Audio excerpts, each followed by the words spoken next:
This program provides education, not advice. See the truthayf.com disclosure page for details.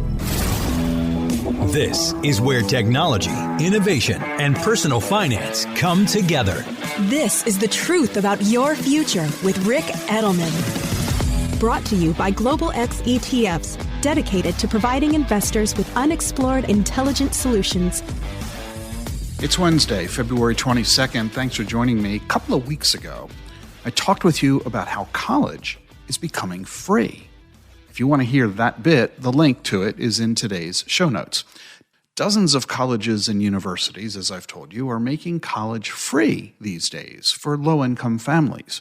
A lot of states are now doing that too, and not just for low-income households, but for middle-class families too. And hundreds of companies are now paying for college for their employees. It's the newest employee benefit. So, I said, you really need to rethink your college planning strategy. If college is going to be free, do you still need to save for college? Well, guess what?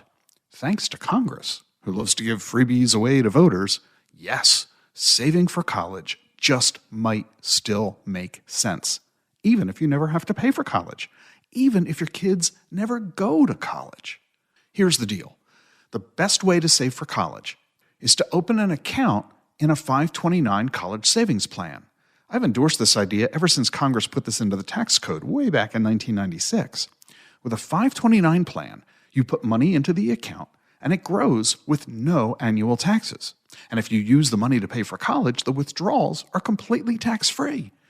And in a lot of states, you get a state tax deduction on your contributions too. But there's a catch with 529s. If you don't use the money for college, then withdrawals are subject to taxes plus a 10% penalty. So if college is going to be free in the future, you sure don't want to put money into a 529 plan, do you? You'll just get hit with taxes and penalties if you do, because you won't need the money for college. No, not necessarily. That's because Congress has just created a new benefit for 529 plans. It's all part of a new law, the Secure 2.0 Act, which was passed by Congress last year.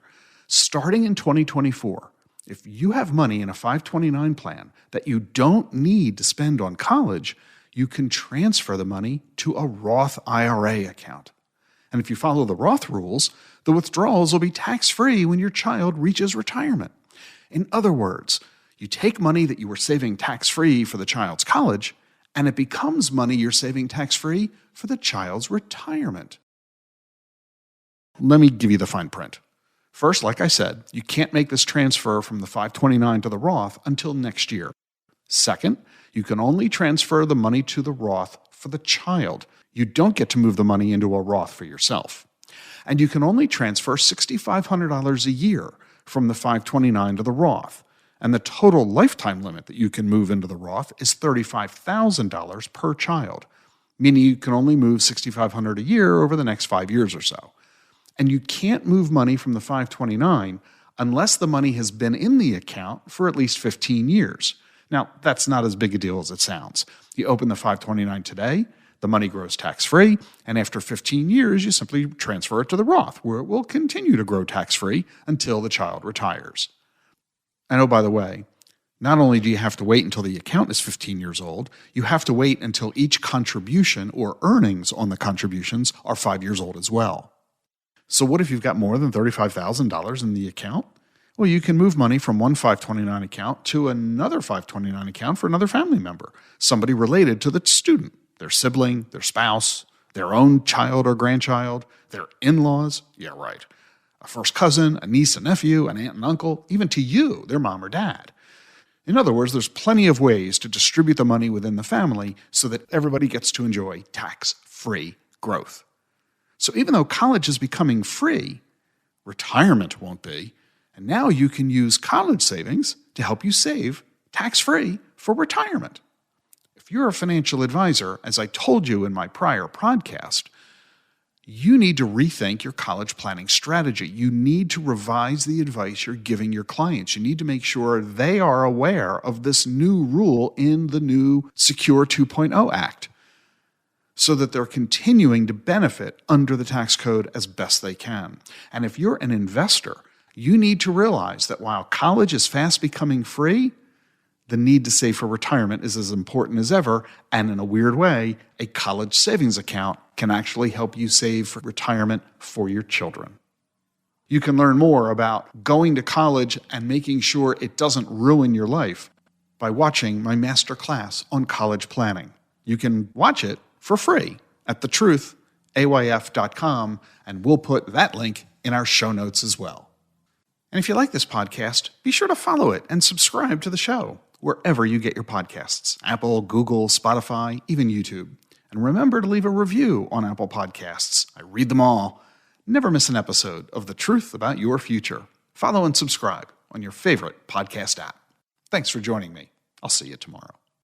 The Truth About Your Future is sponsored by Global X ETFs. Exponential technologies are transforming the world around us and creating investing opportunities along the way. Artificial intelligence, robotics, and 5G mobile networks are among the emerging technologies shaping the future. But is your portfolio keeping up? Visit globalxetfs.com to discover how you can invest in these and other disruptive innovations.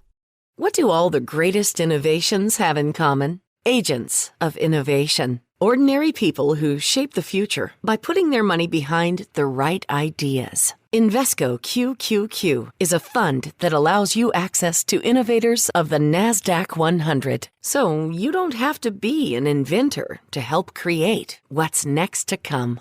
Be an agent of innovation with Invesco QQQ. Learn more at Invesco.com/QQQ. There are risks when investing in ETFs, including possible loss of money. ETFs risks are similar to those of stocks. Investments in the tech sector are subject to greater risk and more volatility than more diversified investments. The NASDAQ 100 Index comprises the 100 largest non-financial companies on the NASDAQ. You can't invest directly into an index. Before investing, carefully read and consider fund investment objectives, risks, charges, expenses, and more in prospectus at Invesco.com. Invesco Distributors, Inc.